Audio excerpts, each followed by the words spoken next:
buried over here. Buried just outside. So it has to be. It was somewhere over here, just outside. Remember that? Remember the cemetery down below? It was on top. It was on top of the hill, because it used to be a trail walking from the camp over here, and it was right here, just over there. I'm going to pick up some dirt over here. Because it was not in the cemetery. It was not. It was outside.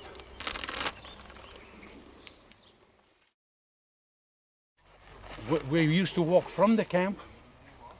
It was a trail outside the cemetery, just on the ledge over here, and that's what it was, somewhere over here. Yeah, man, remember? Yeah. That time, maybe the cemetery. No, the cemetery. No, Maro, the cemetery as it was then. Anyway, I know that it was a ledge. It was on top.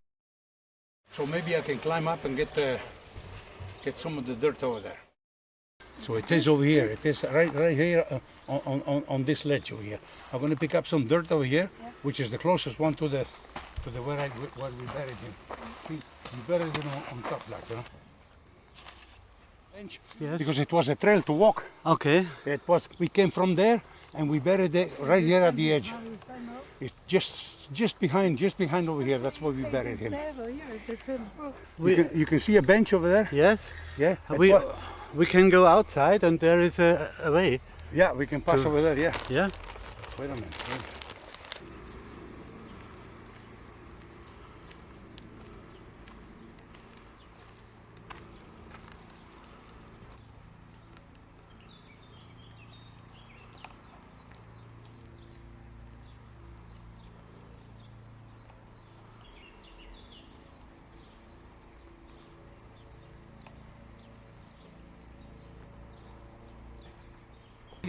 Anywhere over here.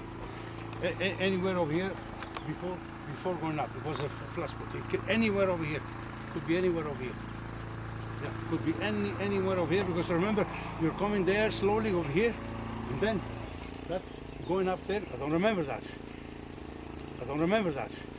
So what we did was anywhere over here in this area over here. Anywhere over here. Yeah, anywhere over here. And what's his name? His name was Amedeo Tamussin, from northern part of Italy, the region of Forni Avoltri, and his little town was Collina near Forni Avoltri, northern part of Italy, just over the border from Austria. Collina near Forni Avoltri, northern part of Italy, just over the border from Austria. He was from there, from that town.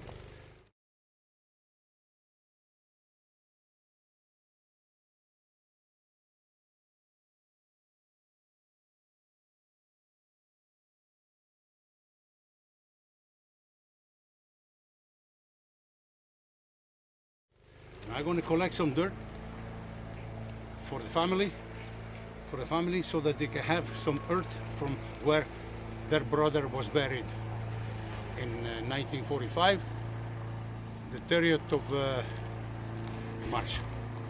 30th of March was buried. We buried him over here, the 30th of March, before marching back to Mauthausen.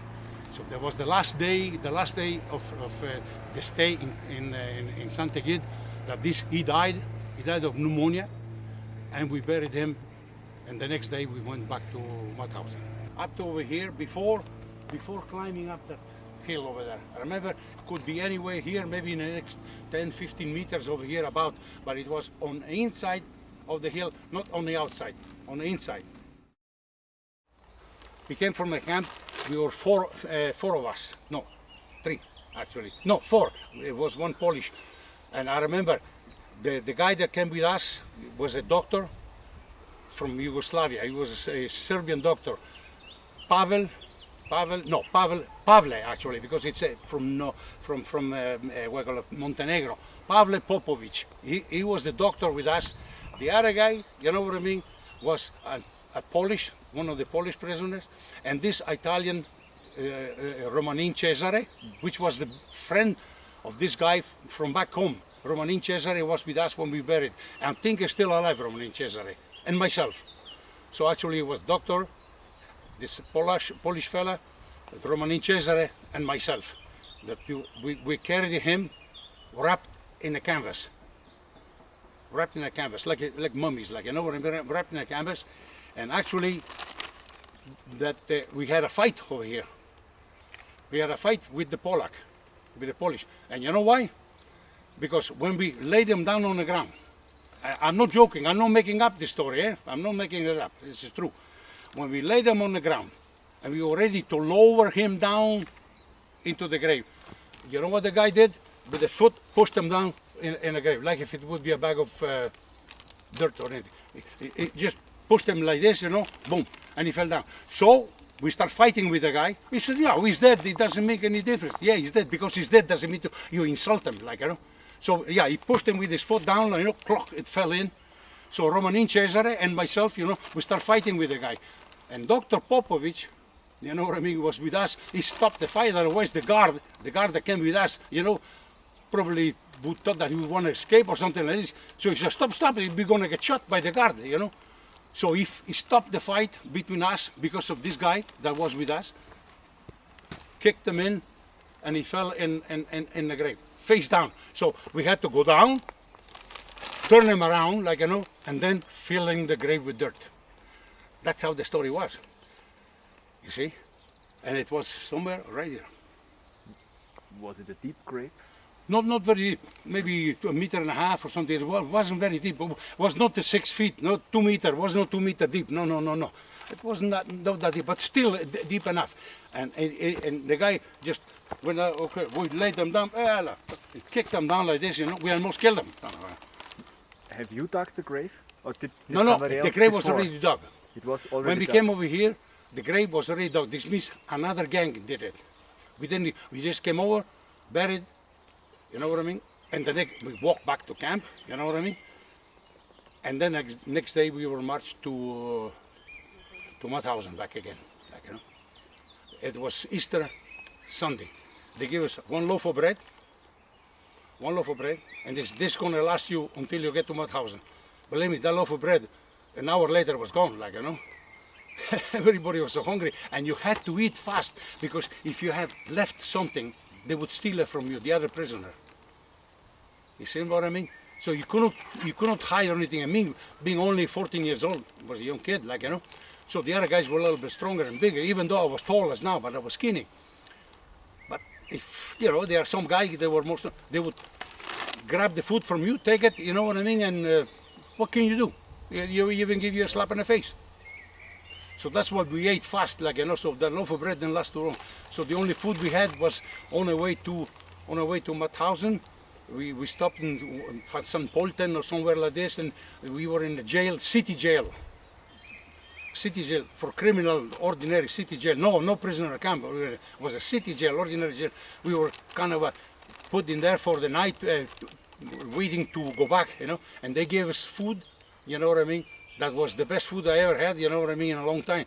So this means that the prisoners, the ordinary criminals in a city jail, were eating a lot better than us, you know what I mean. So I remember the food was very good, potatoes and this and that, you know. It was a very good soup. That was the prisoners' food. So from then on, slowly marched to Mauthausen. It took us maybe 1 week to get back there. A lot of people died in between, eh? We left 300 here, but we didn't get there 300, you know, a lot less. So anyway, I'm going to pick up some earth, eh? From that's the area. It has to be here before the hill, so somewhere around here. Right? I'm going to pick up.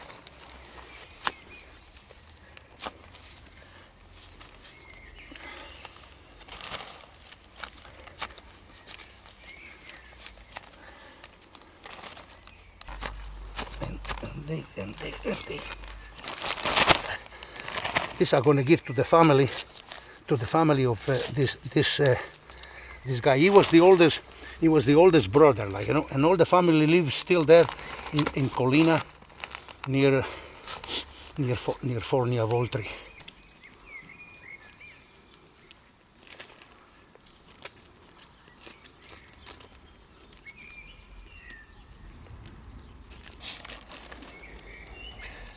remember, it's a big family. There were 8 brothers and sisters. He was the oldest brother. He was the oldest brother, and they didn't know about him until I phoned the family. Few years back, I found out about because I knew the name, and through the computer, I located the family, you know, in the northern part of Italy, in the region of we call Forni Avoltri, and I start calling. I found many names, Tamussin. So I figured, well, somebody probably know him. So I start calling, and I call the first name. I call this guy. Maybe so I ask him. I says, look, I'm phoning from Canada. I'm phoning, but I was during the war prisoner, this and that, and I buried, which is true. I buried a certain Tamussin, you know, in a concentration camp, this and that.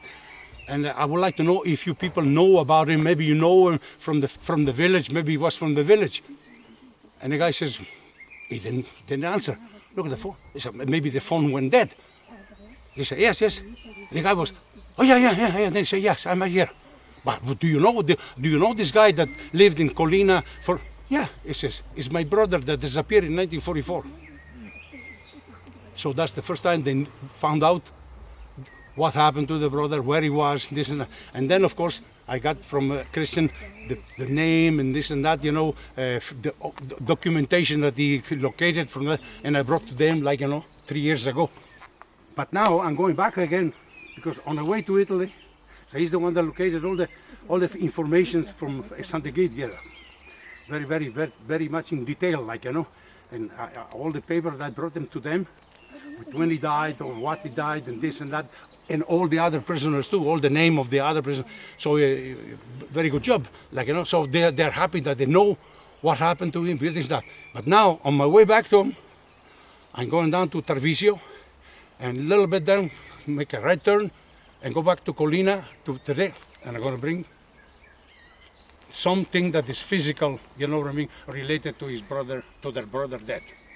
I figure they're going to appreciate that, because what they have now, it's only a little plaque with his name, and the date is a mistake. As a matter of fact, they put the date one day after. Actually, he did not die the 1st of April, but the 30th of March.